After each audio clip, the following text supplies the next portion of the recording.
It was an all SEC schedule in 2020.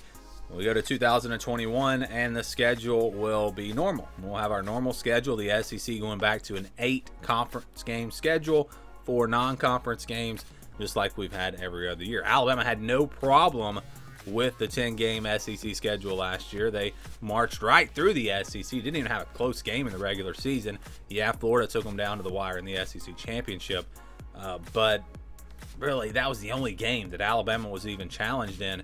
It's going to be a new era, though. When you talk about Mac Jones gone, Najee Harris gone, Devontae Smith gone, Jalen Waddle gone, it's going to be a different Alabama team in 2021, and the schedule could determine really how good of a year this team has. So let's take a look at that schedule. Again, 13-0 in 2020. Here is the schedule for 2021. First thing that jumps out at me is obviously the first game, playing Miami, a big non-conference game in Atlanta. Now, Miami is probably not a team that's going to be in the top 10. They're not going to be a team that most people would expect to beat Alabama, but they're a quality opponent. And for a lot of new faces on this Alabama team, that game could wind up being interesting. And as you look through the rest of the schedule here, another thing that jumps out to me is Florida, right there, September 18th. Florida on the road at Florida. You played Georgia last year, Florida this year, so Alabama going to play 2 of the top teams in the SEC, out of the SEC East, that is, from the last 2 years. So that'll be interesting. But we're going to kind of break it down a little bit different this year and show you who they will play outside of their division, because we know Alabama's going to play every team in the SEC West. So just to kind of show you how tough the schedule is outside of the normal teams that they play, these are the games that they play outside of the division. In the non-conference, again, Miami and Atlanta should be an interesting game there. Again, Miami's going to be a good team, a quality team. It's not like Alabama should win that game 70-0, but I think it's going to be probably pretty tough for Miami to hang around. They'll play Mercer, Southern Miss, New Mexico State.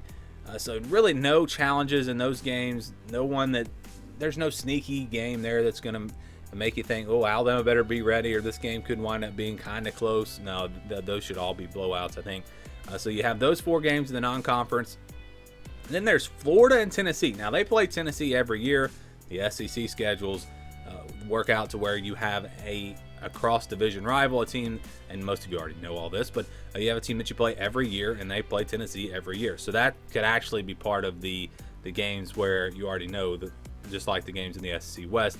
But the team that they'll play out of the East is Florida. They will play Florida on the road. So outside of their division games, this is what the schedule looks like. Miami and Florida obviously going to be the 2 toughest tests out of these 6 games. So let's go back to the entire schedule here and go date by date. They'll start on September 4th against Miami. Again, the game is in Atlanta. Probably going to be an Alabama favored crowd. Now, hopefully we have regular crowds by this time. Who knows what's going to happen over the next few months, but things are starting to look a little bit better. So hopefully we will have, at least maybe like a 50% capacity by the start of the season.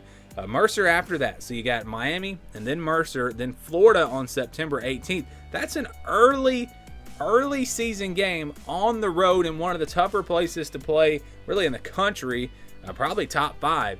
And you're going to have a young quarterback. Now, I know he's already going to have that Miami game under his belt, but this is going to be a little bit different going on the road. And it's nothing he really experienced last year because, they didn't have full crowds last year, and he didn't really play much anyway. So that'll be a big game there on the road at Florida. Florida expects to take a step back this year. We'll see what happens with that one. Southern Miss on September 25th, a home game for Alabama. Really get them set before they get into the gauntlet of the SEC. And there's Ole Miss. So another game that could be really the first half of the schedule. Most of Alabama's tougher games are in the first half of the schedule.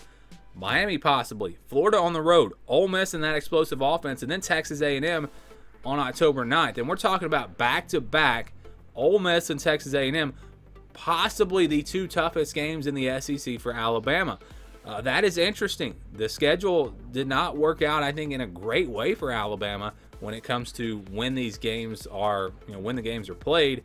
That is very interesting to see that. Their bye week's going to come between Tennessee and LSU. Seems like they always get a bye week before playing LSU. But you got Ole Miss, and then on the road at Texas A&M. like I said, Ole Miss in that offense, we saw what they could do last year. That could be one of the tougher games for Alabama. And then Texas A&M on the road. Haynes King steps in at quarterback for them. Could he possibly be a Johnny Manziel type guy? And if he is, and the talent that they've started to put together at Texas A&M, that could be a tough game. We got Mississippi State after that on October 16th on the road. So you go back-to-back A&M and then the Cowbells at Mississippi State. Could be pretty tough there. And then Tennessee on October 23rd. Tennessee probably not going to be a great team in 2021 with all the issues that they've had and all the players they've had transfer out. So their bye week will come pretty late in the year. After Tennessee, they'll play on November 6th against LSU. It's a home game. LSU, I know, didn't have a great year last year, but they bring a lot back, probably more starters than I can remember ever coming back for LSU. And if they don't have any transfers, if Eric Gilbert decides to come back to LSU, this could be a really good team and a really good offense.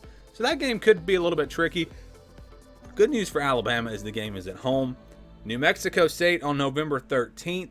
That's should be an easy W there, a non-conference game. And then they'll play Arkansas on November 20th in a game that is interesting. You look at Arkansas, they're getting better. They have a lot of guys coming back. But if you go back to last year, Alabama, absolutely destroyed Arkansas. So is that a game that potentially could be close? It's hard to say, really. Again, Arkansas should be a quality team, but are they a team that's going to be able to compete with Alabama? I don't know. And then they'll play in the Iron Bowl on November 27th. And this will be, of course, the Saturday after Thanksgiving, rivalry weekend. And this is another game that's kind of tough to project right now because we don't know really what Auburn is going to look like with a new head coach. Lost their top 3 receivers, lost some guys on defense. This is going to be a team that might be not very good at all, or they might be a surprise team. Bo Nix might really improve with Brian Harsin there. So it's kind of hard to say what Auburn's going to look like. But the game is on the road, and it's the Iron Bowl, and we all know what has happened in the Iron Bowl in the past. So that is another game to keep an eye on. So those are the games that really stand out to me. It's on the road at Florida, on the road at Texas A&M, on the road at Auburn. Games where Alabama could possibly trip up. And then against that high-powered Ole Miss offense, that's another game that could potentially give the Tide some trouble.